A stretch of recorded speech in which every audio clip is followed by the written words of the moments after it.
At the beginning of this year, after 16 and a half years of having my best friend, we had to put her down. My dog loved a lot of things, but she really loved peppers, and a way to honor her was to build a pepper planter.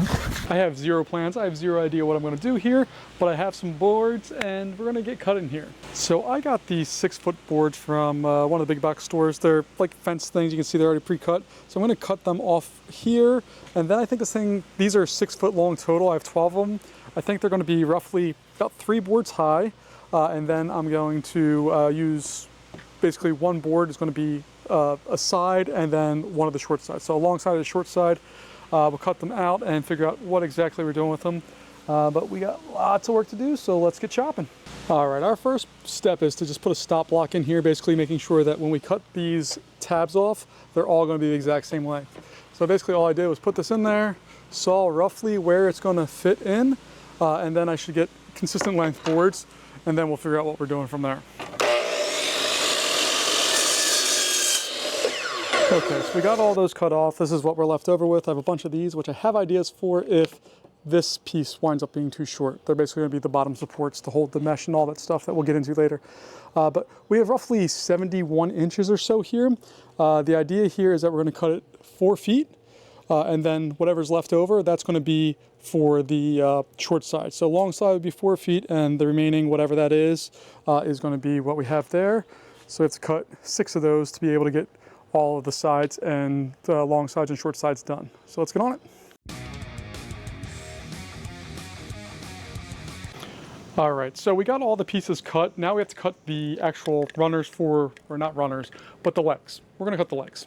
So these are gonna be the short side panels, and basically all I'm doing is lining them up 3 wide. We're gonna measure. It comes in at exactly 17. So we're gonna cut some pieces that are 17 inches long. We'll get those set up. I need basically 2 per side. So 1, 2, 3, 4 for the other sides, and then obviously 2 more for each of the other sides. So a total of 8 of these. Let's get cutting. The legs that we cut are just gonna go right on there, and we're gonna screw those in. We'll build both sides, and then we'll do the same thing with the long sides. The only difference with this one or with the other side is we're gonna have to overlap just a bit to make sure everything locks together, but that's not a big deal. All right, so the next part here is going to be a little tricky, not hard, but it's a little tricky. We have the long boards laid out, but we don't want to do it like we did with the short sides because these are going to eventually go like this. So we need to scribe a line to make sure that when we're placing those on, they don't go inside that space. It's about a ½ inch or so, or a full inch really, of space there. So we need to make sure we account for that. I'm just going to lay it out and draw a line, and then we'll just screw on the braces for the long sides on both ends, and then we'll connect everything up. Okay, so here's the general layout of this thing. You can see that in the corners they overlap. I still need to screw them together and do a couple more things here. But on the bottom here, we need to cut a runner because there's going to be slats going across here that's going to support all of the dessert and stuff that needs to go up. So I need to cut those to get screwed in. And then I think I'm going to put trim on the outside so it's not just this plain box. I want it to look a little bit nicer, but not that much nicer. All right, so it's slowly coming together. This side is attached. This one over here is not. But what we need to do here is this part here, there's no support on this, and there's still gonna need to be supports there.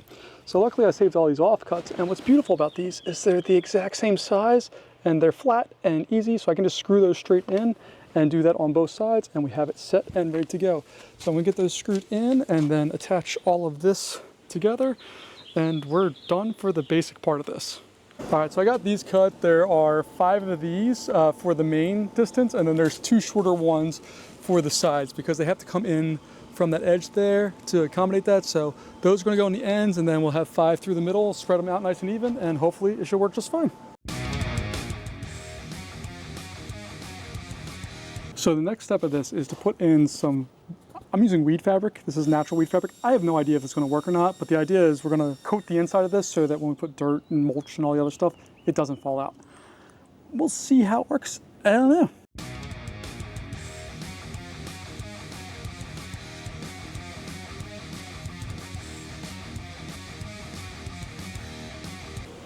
All right, so that's pretty much it.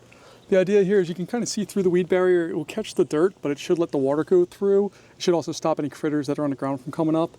And I did a marginal job of stapling it in and getting it all. I wasn't worried about getting it all up top there. It's fine if some dirt comes out, and this kind of stuff will be fine. But yeah, got all of that in there.